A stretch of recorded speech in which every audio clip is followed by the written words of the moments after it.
Semua tenang. Kalau sudah beliau sampaikan, semua tenang. Tidak ada yang bersuara, apalagi ibu-ibu.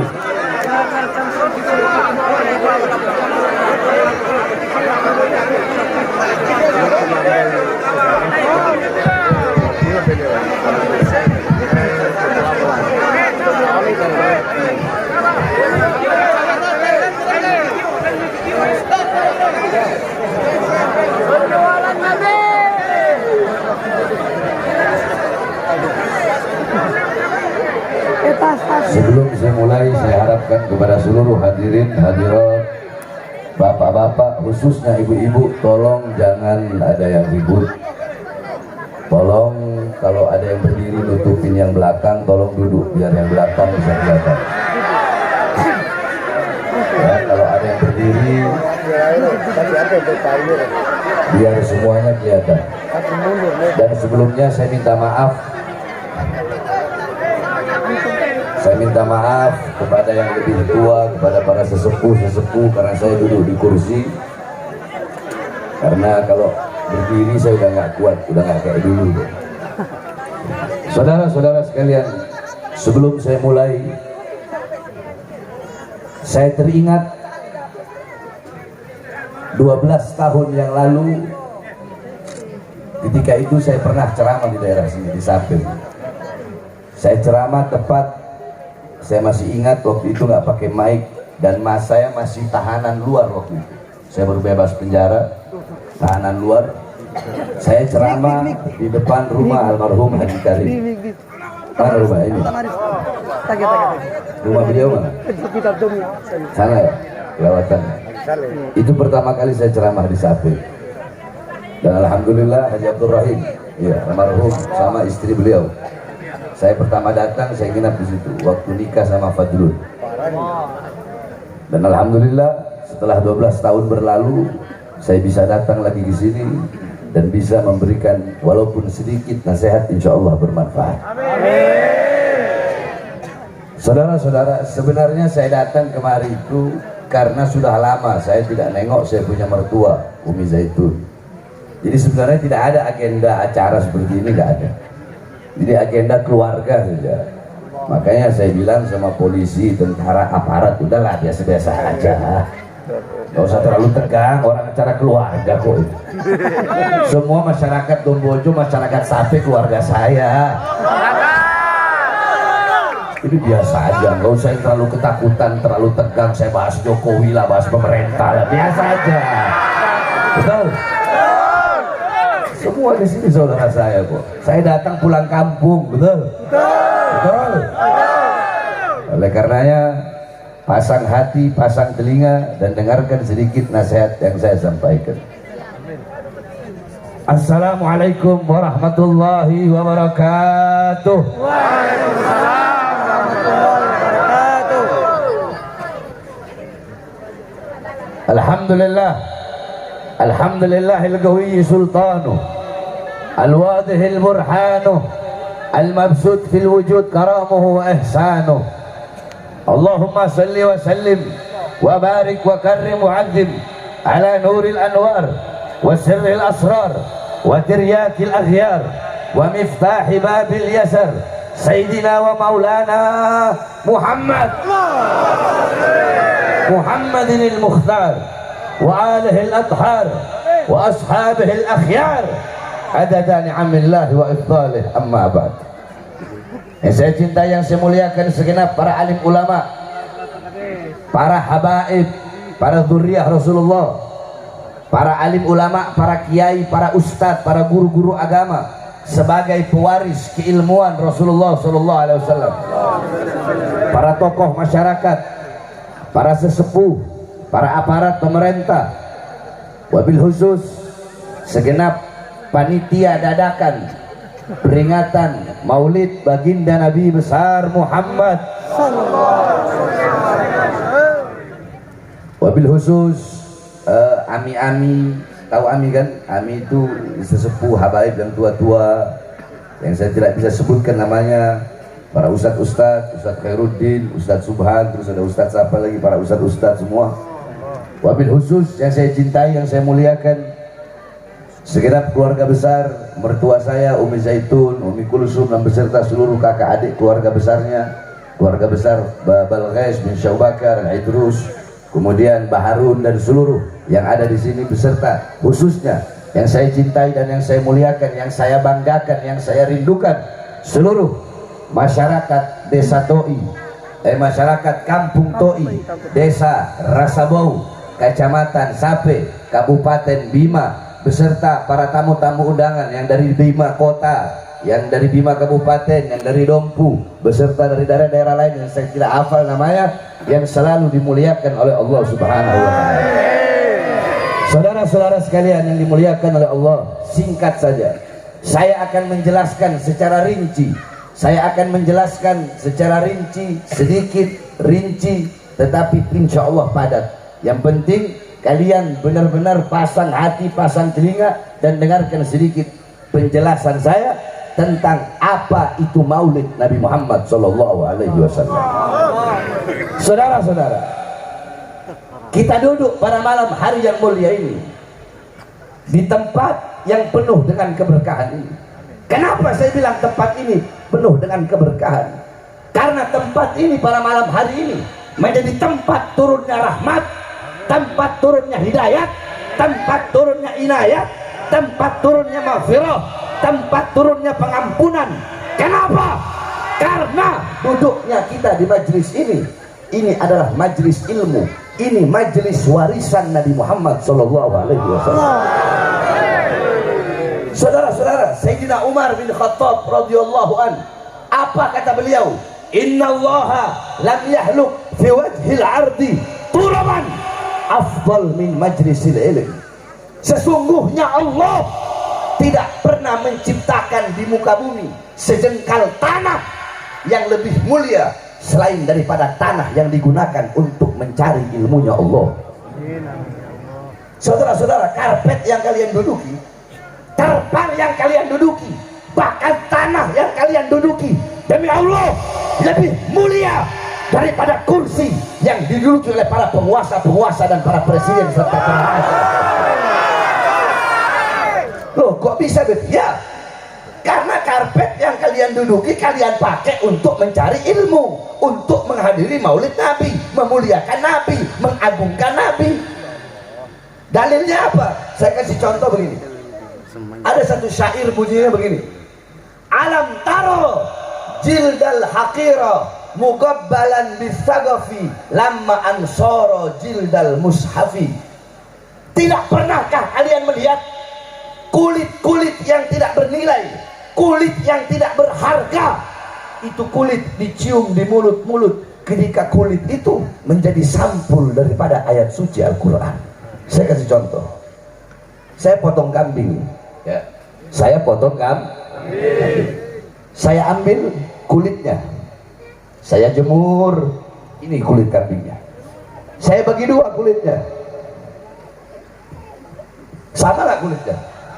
Jawab, sama nggak? Dari kambing yang sama nggak? Sama. Kulit yang ini saya bikin dompet. Boleh nggak saya taruh di bawah? Boleh nggak saya buang? Boleh nggak saya bakar? Yang ini saya bikin sampulnya ayat suci Al-Quran. Boleh nggak taruh di bawah?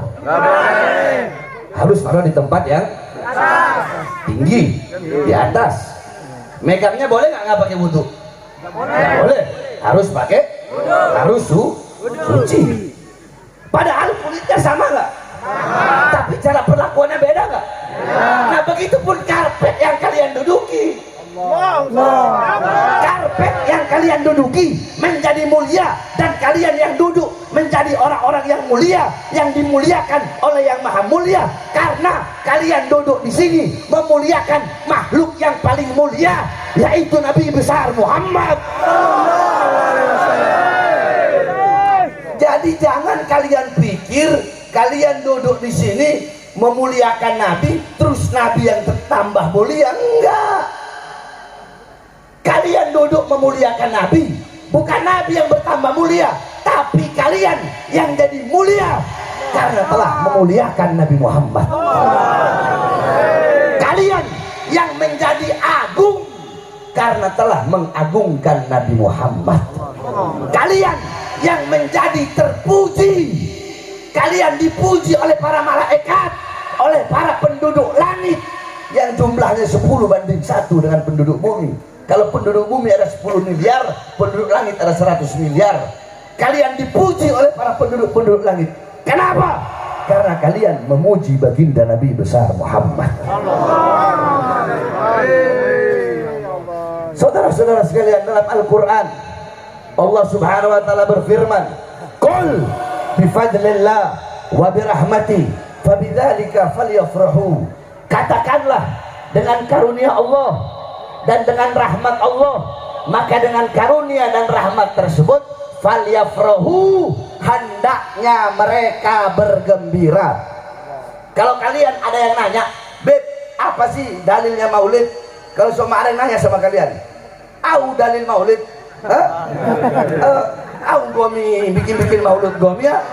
Au cow siapa? Bukan. Apa gomi maulid kau? Apa gomi?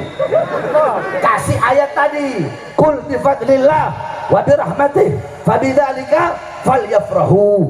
Katakanlah, dengan karunia Allah dan dengan rahmat Allah, maka dengan karunia dan rahmat tersebut hendaklah mereka bergembira. Nah, itu ayat Al-Quran. Para ulama-ulama ahli tafsir, beliau-beliau berbeda pendapat. Dalam kitab tafsir Jami'ul Bayan, karangan Imam Ibnu Jarir At-Tabari.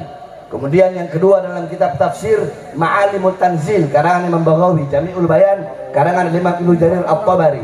Tafsir Madarikut Tanzil, karangan Imam An-Nasafi. Tafsir Ad-Durrul Mansur, tafsir bil Ma'thur Imam As-Suyuti. Tafsir Jalalain yang dikarang oleh Imam Jalaluddin Al-Mahalli dan diteruskan oleh Imam Jalaluddin As-Suyuti. Tafsir Ibnu Katsir dan banyak kitab-kitab tafsir, Tafsirul Kabir karangan Imam Fakhruddin Ar-Razi, dan masih banyak lagi yang mengatakan fadlullah, karunia Allah dalam ayat tersebut.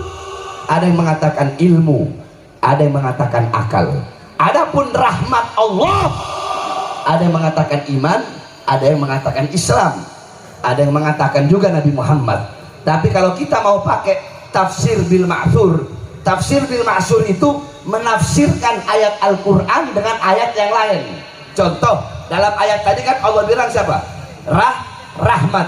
Dalam ayat yang lain Allah berfirman, wa ma arsalnaka illa rahmatan, tidak aku utus engkau wahai Muhammad kecuali engkau adalah rahmat bagi seluruh alam semesta. Nah, maka dengan adanya ilmu, dengan adanya akal sebagai karunia Allah, dan dengan adanya Nabi Muhammad sebagai rahmat Allah yang paling besar, Nabi Muhammad sebagai rahmat Allah yang paling agung, falyafrahu, hendaklah mereka bergembira, kata Allah. Hendaknya saya, hendaknya kalian, hendaknya mereka, hendaknya kita semua bergembira dengan adanya baginda Nabi besar Muhammad. Nah, kita duduk di acara maulid, kita bergembira nggak dengan lahirnya Nabi? Bahkan saudara-saudara, di tempat saya di Sulawesi itu kalau 17 Agustus, kalau Idul Fitri, itu kita orang nggak cat baru, kita punya rumah nggak. Tapi kalau sudah masuk bulan maulid, setiap rumah itu kita cat baru, kita hias, kita punya ganggang di kampung-kampung. Kenapa? Saking bahagianya kita dengan datangnya bulan maulid Nabi Muhammad SAW. Siapa yang suruh berbahagia? Siapa yang suruh bergembira? Ustadz, kiai, habib, para nabi, para rasul, para malaikat? Bukan. Siapa yang suruh? Allah. Ayat tadi yang saya bawa, Allah yang suruh. Hendaklah mereka bergembira. Hendaknya kita bersyukur, bergembira dengan adanya Nabi Muhammad Sallallahu Alaihi Wasallam.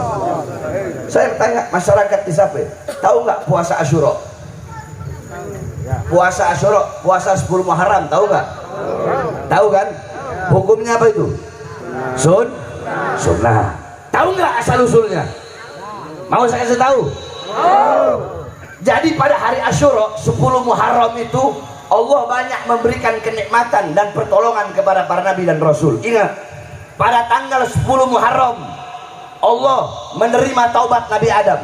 Allah menciptakan Nabi Adam. Allah mengeluarkan Nabi Adam dari sorga pada hari Asyura. Allah menyelamatkan Nabi Musa pada hari Asyura 10 Muharram. Allah menenggelamkan Fir'aun pada tanggal 10 Muharram. Allah selamatkan Nabi Ibrahim dari api Namrud pada tanggal 10 Muharram. Allah memberikan kesembuhan kepada penyakit Nabi Allah Ayub pada tanggal 10 Muharram. Allah mengeluarkan Nabi Allah Yusuf dari penjara pada tanggal 10 Muharram. Allah menyembuhkan mata Nabi Allah Yakub dari buta pada tanggal 10 Muharram. Allah mengeluarkan Nabi Yunus dari perut ikan paus, yang dimana ikan itu bernama ikan Nun, pada tanggal 10 Muharram. Hujan pertama kali turun dari langit ke bumi itu pada tanggal 10 Muharram. Nah, dulu di Madinah Rasulullah pernah bertanya kepada orang-orang Yahudi Madinah tentang puasa mereka pada tanggal 10 Muharram. Rasulullah nanya, "Hei Yahudi Madinah, kenapa kalian berpuasa pada tanggal 10 Muharram?" Apa kata orang-orang Yahudi Madinah? "Kami berpuasa pada tanggal 10 Muharram karena kami bahagia. Karena kami bahagia, karena kami bersyukur atas selamatnya Musa dari kejaran Fir'aun." Apa jawab Nabi Muhammad? "Nahnu ahaqqu bi Musa minkum." Kami lebih berhak berbahagia, lebih berhak bersyukur atas selamatnya Musa daripada kalian, wahai orang-orang Yahudi. Nabi Muhammad pun memerintahkan para sahabat untuk berpuasa pada tanggal 10 Muharram sehingga menjadi ibadah sunnah. Jadi puasa 10 Muharram itu menjadi ibadah sunnah.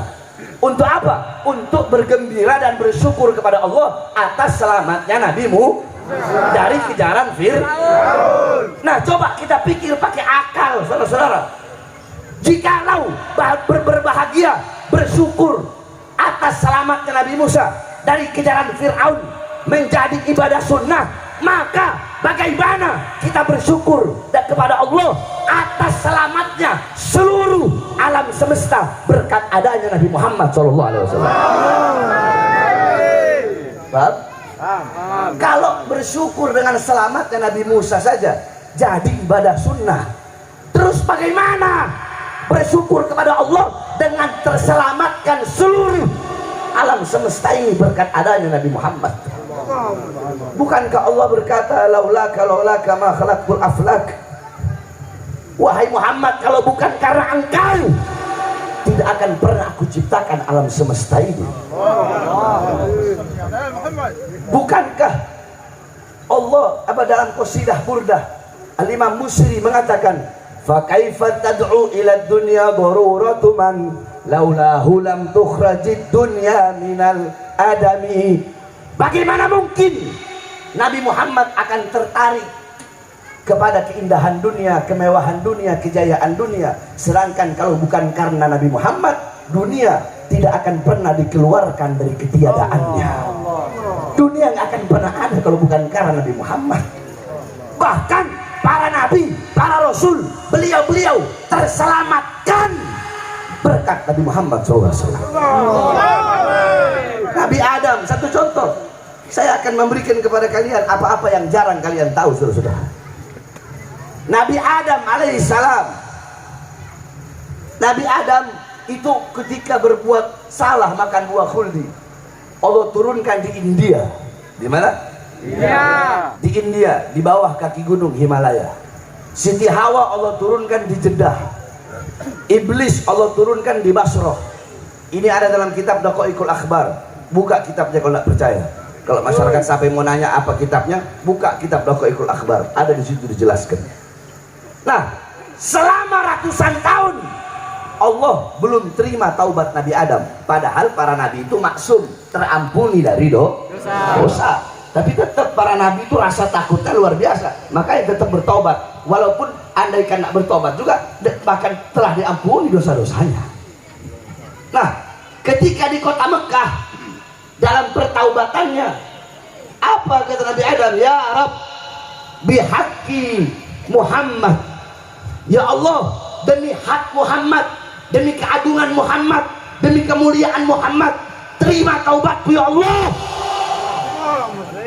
Allah berkata, ya Adam, kaifa arafta Muhammad walam ahlaktuhu walam ahlaktuhu. Wahai Adam, dari mana kau mengenal wujud Muhammad sedangkan aku belum menciptakan wujudnya Muhammad? Apa jawab Nabi Adam? Ya Rabb, lama khalaqtani rafa'tu ra'si wa ra'aitu ala qawaimil arsh maktub la ilaha illallah Muhammadar Rasulullah. Wahai Allah, wahai Tuhanku, kata Nabi Adam, ketika engkau menciptakanku, ketika ruh sampai di kedua mataku, aku melihat, aku mengangkat kepalaku ke atas, aku melihat di langit-langit arsy, di tiang-tiang arsy, di dinding-dinding sorga, di tiang-tiang sorga tertulis kalimat la ilaha illallah Muhammadur Rasulullah. Tidak mungkin, nggak mungkin engkau akan menyandingkan, meletakkan nama makhluk di samping namamu, kecuali pasti makhluk itu adalah makhluk yang paling mulia di sisimu. Makanya aku bawa nama Muhammad dalam pertaubatanku kepadamu dengan harapan agar engkau menerima taubatku. Apa kata Allah? Wahai Adam, jikalau engkau bertobat dengan membawa kemuliaan Muhammad, ketahuilah telah aku ampuni dosa-dosamu, wahai Adam. Nabi Adam dijelaskan dalam kitab Nasaihul Ibad, Nabi Adam iri kepada kita sebagai umat Nabi Muhammad. Mungkin kalau kalian iri kepada tetangga-tetangga kalian yang punya ini, yang punya itu, yang punya ini, yang punya itu. Kalau ini enggak, Nabi Adam, bapaknya para nabi, bapaknya para rasul, iri kepada kita sebagai umat Nabi Muhammad. Apa yang beliau irikan? 4 hal. Apa kata Nabi Adam? Aku iri kepada umat Muhammad karena Allah memberikan kepada mereka 4 kemuliaan yang tidak Allah berikan kepadaku. Apa itu? Ingat, yang pertama kata Nabi Adam, Allah terima taubatku hanya berada di kota Mekah saja. Di kota-kota yang lain Allah tidak terima taubatku. Tapi umat Muhammad, mereka kalau mau taubat nggak harus pergi ke Mekah. Dimanapun mereka bertaubat, kapanpun mereka mau bertaubat, Allah terima taubat mereka. Yang kedua, aku berbuat salah dalam keadaan berpakaian. Tiba-tiba aku makan buah terlarang itu, Allah lepaskan pakaianku sehingga aku dalam keadaan telanjang. Umat Muhammad kebalik, mereka berbuat dosa dalam keadaan telanjang, mereka berzina, mereka melacur, tapi tetap Allah beri mereka pakaian, Allah tutup mereka, Allah tidak telanjangi mereka. Yang ketiga kata Nabi Adam, aku berbuat satu kesalahan, Allah pisahkan aku dengan istriku Hawa selama ratusan tahun. Umat Muhammad pagi siang sore malam berbuat dosa, pagi siang sore malam mereka tak pernah takut kepada Allah, tapi tidak Allah pisahkan mereka dengan anak dan istri mereka. Yang keempat kata Nabi Adam, aku berbuat salah di sorga, Allah turunkan ke dunia. Umat Muhammad berbuat dosa di dunia, kalau bertaubat Allah naikkan, masukkan mereka ke surga. Sungguh aku iri kepada umat Muhammad. Nabi Musa alaihissalam, Nabi Musa naik ke atas Tur Sina, naik ke atas bukit Sina. Nabi Musa bilang, ya Allah, aku ingin melihat cahayamu, aku ingin melihat zatmu. Apa kata Allah? Wahai Musa, kau tidak akan kuat, kau tidak akan sanggup, kau akan hancur, kau akan musnah, kau akan binasa. Ketahuilah, antara diriku dengan hamba-hambaku ditutupi dengan 70.000 hijab, 70.000 penghalang. Al-Imam Ghazali menjelaskan, penghalang Allah itu Allah ciptakan dari cahaya, dari air, dan dari kegelapan. Di dalam penghalang Allah itu ada suara gemuruh air. Andaikan suara gemuruh air itu Allah perdengarkan kepada gunung, gunung akan hancur jadi abu dan tidak akan muncul sampai datangnya hari kiamat. Andaikan suara gemuruh air itu Allah perdengarkan kepada kalian, hati jantung kalian akan copot sendiri dari badan kalian, karena begitu dahsyat penghalang Allah. Dan apa kata Allah kepada Musa? Wahai Musa, ketahuilah 70.000 penghalang ini tidak akan aku buka kecuali untuk Muhammad dan untuk umat Muhammad. Apa kata Nabi Musa? Ya Allah, aku tidak bisa menjadi Muhammad, maka jadikanlah aku bagian daripada umat Muhammad. Nabi Musa pengen jadi umat Nabi Muhammad, Nabi Adam pengen jadi umat Nabi Muhammad. Kalian semua yang duduk pada malam hari ini, tanpa kalian inginkan, kalian telah menjadi umat Nabi Muhammad, yang dimana umat sebagai pemimpin seluruh umat dunia dan di akhirat. Allahu Akbar. Bukankah itu merupakan suatu kebanggaan yang begitu besar? Bukankah bagaimana cara kalian bersyukur kepada Allah? Allah jadikan kalian umat yang paling baik, umat yang paling mulia, umat yang paling agung, umat yang paling sempurna. Kita menjadi mulia bukan karena amal ibadah kita, kita menjadi umat yang terbaik karena kita adalah umat yang disandingkan dengan Nabi kita. Siapa? Baginda Nabi besar Muhammad SAW. Oleh karenanya saudara-saudara sekalian yang dimuliakan oleh Allah, dengan adanya acara-acara maulid seperti ini harusnya menjadi pelajaran. Jangan kita duduk hadir di acara maulid nggak ngambil pelajaran. Duduk di sini, pulang ambil hikmah, ambil intifa, bawa pelajaran, bawa manfaat. Jadikan Nabi Muhammad sebagai teladan kalian, uswah, qudwah, teladan pedoman dalam kehidupan kalian sehari-hari. Tidakkah kalian tahu? Tidakkah kalian kenal siapa Nabi Muhammad SAW? Kalian tidak mengenal siapa Nabi Muhammad. Bahkan anak-anak kalian lebih mengenal orang-orang barat. Anak-anak kalian pagi, siang, sore, malam sibuk pegang handphone. Kalian pulang dari sini, tanya kepada anak-anak Gomi semua, tanya kepada anak-anak Ita semua, tanya anak-anak Mode, anak-anak Siwe, tanya semua, apakah mereka kenal Nabi Muhammad? Apakah mereka tahu akhlaknya Nabi, adabnya Nabi, budi pekertinya Nabi, bapaknya Nabi, ibunya Nabi, kakeknya Nabi, neneknya Nabi? Atau mereka lebih mengenal YouTube, atau mereka lebih mengenal Facebook, atau mereka lebih mengenal TikTok daripada mengenal baginda Nabi besar Muhammad SAW. Laqad ja'akum rasulun min anfusikum azizun alaihi ma'anittum harisun alaikum bil mu'minina raufur rahim. Hei sekalian umat manusia, hei sekalian masyarakat sapi, telah datang kepada kalian seorang nabi, seorang rasul, utusan Allah yang begitu cinta kepada kalian, yang begitu sayang kepada kalian. Seorang nabi yang 3 hari 3 malam pernah tidak makan. Beliau ganjal perutnya dengan batu, saudara-saudara. Sampai ketika sholat, ketika ruku terdengar suara krek krek, beliau ganjal perut beliau dengan batu. Beliau kelaparan, bukan untuk keluarganya, karena satu keluarga semua kelaparan. Beliau kelaparan bukan untuk anak cucunya, bukan untuk sahabatnya, bukan. Beliau 3 hari 3 malam kelaparan untuk siapa? Untuk kalian sebagai umatnya. Beliau seorang nabi yang kecintaannya kepada kalian. Satu waktu Sayyidatuna Aisyah radhiyallahu anha pernah melakukan hal yang dicintai oleh Nabi, yang disukai oleh Nabi, sehingga Nabi berdoa, Allahumma ighfir li Aisyah ma qaddamat wa ma akharat. Ya Allah, ampunilah dosa-dosa Aisyah, dosa yang telah lalu, dosa yang akan datang, dosa yang tampak, dosa yang tidak tampak. Mendengar itu Siti Aisyah loncat-loncat kecil, kayak lari-lari kecil. Kenapa? Saking senang dan bahagia didoakan oleh Nabi Muhammad. Apa kata Nabi? Wahai Aisyah, apakah kau senang dengan doaku itu? Iya ya Rasulullah. Siapa yang gak senang didoakan oleh engkau?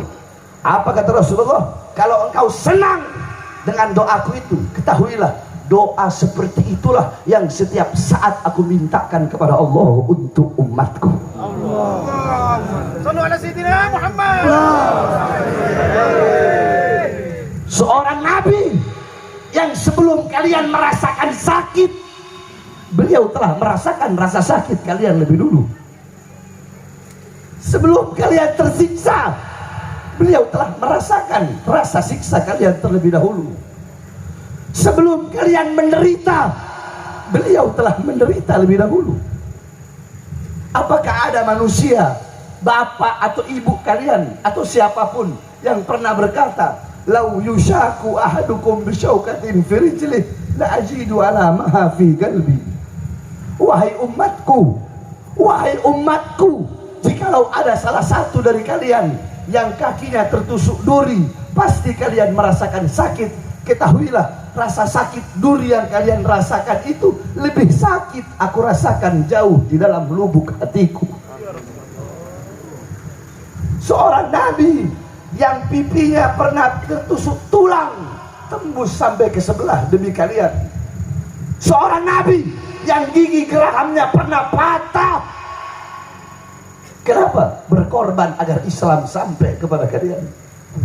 Seorang nabi yang di setiap peperangan para sahabat-sahabatnya gugur. Demi apa? Demi membelanya. Bagaimana Tolha bin Ubaidillah ketika perang, ada musuh Allah datang bawa pedang ingin menebas Rasulullah, dia kasih tangan kanannya, putus tangan kanannya. Datang lagi musuh Allah bawa panah ingin memanah Rasulullah, Tolha dia bela Rasulullah, jangan sampai ada anak panah yang mengenai Rasulullah. Dia kasih dadanya, terkena ratusan anak panah. Datang lagi musuh Allah bawa pedang ingin menebas Rasulullah, dia kasih tangan kirinya, putus tangan kirinya. Tangan kanannya putus, tangan kirinya putus, badannya terkena ratusan anak panah. Tiba-tiba ada musuh Allah yang bawa rantai, diputar-putar itu rantai, dilempar sehingga terkena dua mata rantai di pipi suci Rasulullah SAW. Melihat itu Tolha menangis. Kata Tolha, "Ya Rasulullah, maafkan aku tidak bisa mencegah datangnya itu ya Rasulullah, karena kedua tanganku telah putus ya Rasulullah. Aku pun tidak bisa mencabutnya ya Rasulullah. Izinkan aku mencabutnya dengan gigi-gigiku ya Rasulullah yang masih tersisa." Dicabut mata rantai satu, tercabut, rontok giginya Tolha. Dicabut lagi satu mata rantai, rontok giginya Tolha. Itu yang laki-laki. Bagaimana perjuangan para perempuan-perempuan di zaman Rasulullah. Sumayyah binti Khabbab, seorang sahabat yang pertama mati syahid dalam Islam, ditusuk perutnya pakai tombak, keluar isi perutnya, dikubur setengah badan, disiksa panas-panasan, kehujanan, dipaksa keluar dari ajaran Nabi Muhammad. Ini perempuan.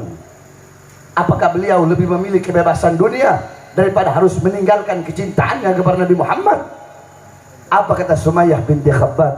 "Silahkan siksa aku sampai mati, tetap aku tidak akan meninggalkan kecintaanku kepada Muhammad."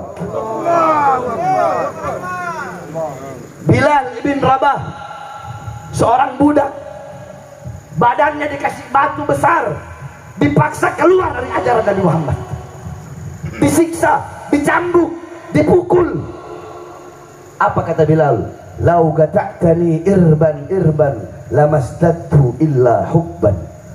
Jangankan kalian siksa aku seperti ini, sekalipun kalian memotong-motong, mencincang-cincang tubuhku menjadi beberapa potongan untuk menghentikan kecintaanku kepada Nabi, semakin kalian potong maka akan semakin bertambah kecintaanku kepada Nabi Muhammad SAW.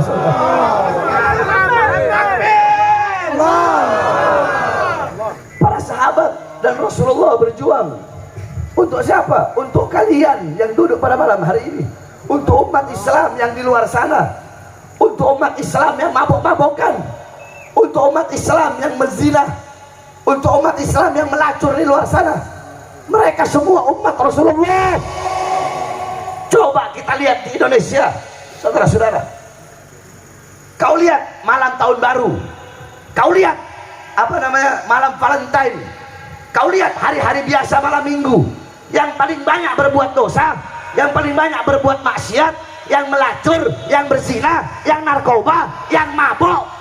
Paling banyak bukan orang Kristen, bukan orang Katolik, bukan orang Buddha, bukan orang Hindu, tetapi abnaul muslimin, putra putri Islam, putra putri kita yang paling banyak berbuat dosa. Kenapa? Karena kita sebagai orang tua tidak pernah mendidik anak-anak kita dengan pendidikan baginda Nabi besar Muhammad.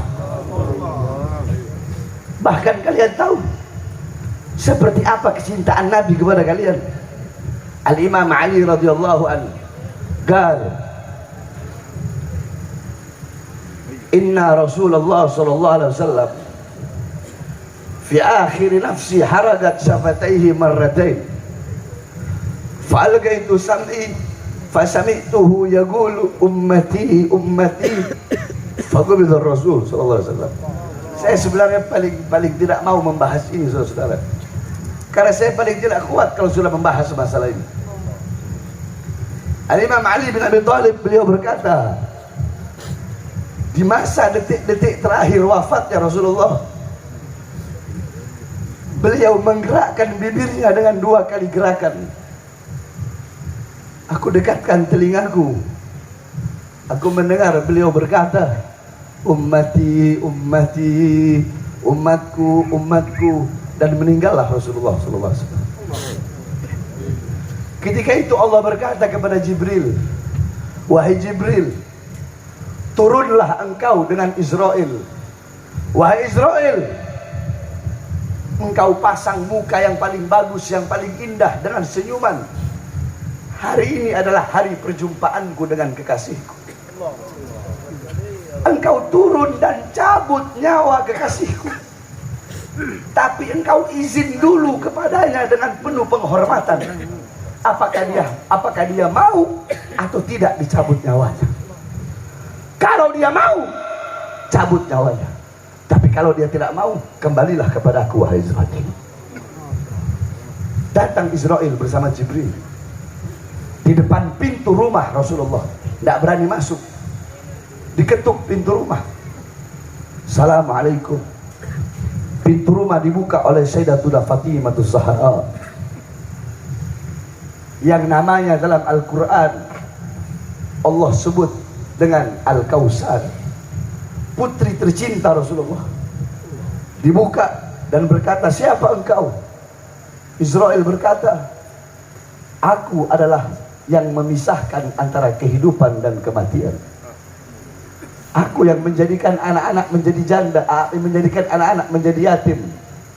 Aku yang menjadikan istri-istri menjadi janda dan suami-suami menjadi duda. Aku adalah sang pemegang kematian. Aku adalah malaikat yang Allah berikan mandat untuk mencabut nyawa seluruh makhluk. Dan aku datang ke sini dengan kerendahan hati untuk mencabut nyawa makhluk paling mulia, yaitu Muhammad Rasulullah. Mendengar itu, Sayyidatuna Fatimah menangis ke pangkuan ayahnya dan berkata, wahai ayah, kau akan wafat, kau akan meninggal. Apa kata Rasulullah? Jangan kau bersedih wahai anakku, jangan kau bersedih, karena setelah kematianku, engkau manusia yang pertama kali akan menyusulku. Dan kelak di sorga, engkau manusia yang akan pertama kali masuk sorga setelah aku. Masuklah Israel dan Jibril berhadapan dengan Rasulullah. Rasulullah sedang terbaring sakit di kamar Sayyidatuna Aisyah. Di sebelah kanan Rasulullah ada cawan kecil berisi air. Rasulullah berkata, ya Khalil Jibril, wahai kekasihku Jibril, aku belum mau meninggalkan dunia ini kalau Allah belum memberikan jaminan kepada seluruh umatku. Pergi Jibril menghadap Allah. Jibril berkata, ya Allah, kekasihmu meminta jaminan untuk umatnya. Qala Allah, basyirhu ya Jibril, innahu awwalu nasin kharijum minal ardi idza bu'isu wa sayyiduhum idza jami'u. Itu jaminan dariku. Wa innal jannah muharramatun 'alal umam qabla an tadkhuluha ummatuh. Sampaikan kepadanya wahai Jibril, bahwasanya jaminan dariku untuk umatnya, sorga aku haramkan untuk dimasuki oleh siapapun sebelum sorga dimasuki oleh umatnya. Jaminan. Di saat detik-detik terakhir kematiannya masih memikirkan nasib kita sebagai umat, saudara-saudara. Maka Rasulullah berkata, "Al-an qarata ini. Sekarang aku sudah bahagia, sudah puas. Cabutlah nyawaku, wahai Israel." Dicabut nyawa Rasulullah. Rasulullah melirih. Dicabut lagi nyawa Rasulullah. Rasulullah melirih. Ya Khalil Israel, wahai kekasihku Israel, apakah seperti ini rasa sakit dicabut nyawa? Israel berkata, ya Rasulullah, seperti inilah rasa sakit dicabut nyawa. Kemudian Rasulullah berkata, apakah rasa sakit seperti ini juga yang nanti akan dialami oleh umatku, yang akan dirasakan oleh umatku? Israel berkata, bahkan bisa lebih-lebih dari ini ya Rasulullah. Mendengar itu Rasulullah menangis. Mendengar umatnya akan merasakan sakit, Rasulullah menangis. Itu tangisan terakhir Rasulullah. Beliau mengangkat tangan dan berdoa kepada Allah. Doa yang menutupi wafatnya Nabi Muhammad. Doa yang menutupi kepergian Nabi Muhammad. Apa doa beliau sebelum beliau wafat? Allahumma khaffif ala ummati fi sakratil maut wa thaqqil alayya. Ya Allah, ringankanlah sakratul maut umatku dan berikan seluruh rasa sakit mereka kepadaku. Aku pemimpin mereka, aku nabi mereka. Umatku tidak akan kuat, mereka tidak akan kuat merasakan sakit. Biar aku menanggung seluruh rasa sakit, beban dan penderitaan sakratul maut umatku, ya Allah.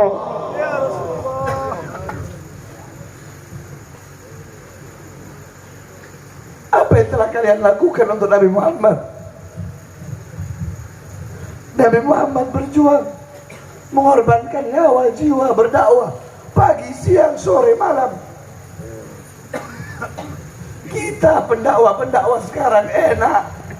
Kalau mau pergi kemana-mana, kita disambut dengan pujian, dengan hadroh, dengan makanan, dikalungi bunga.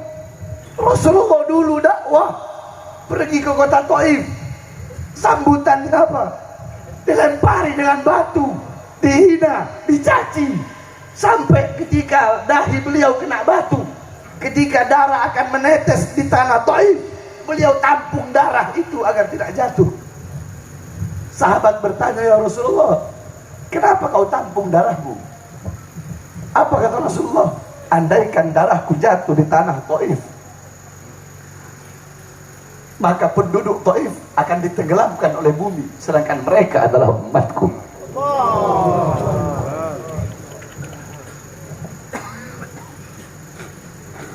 Berpikirlah saudara-saudara, apa yang telah kita lakukan untuk Rasulullah.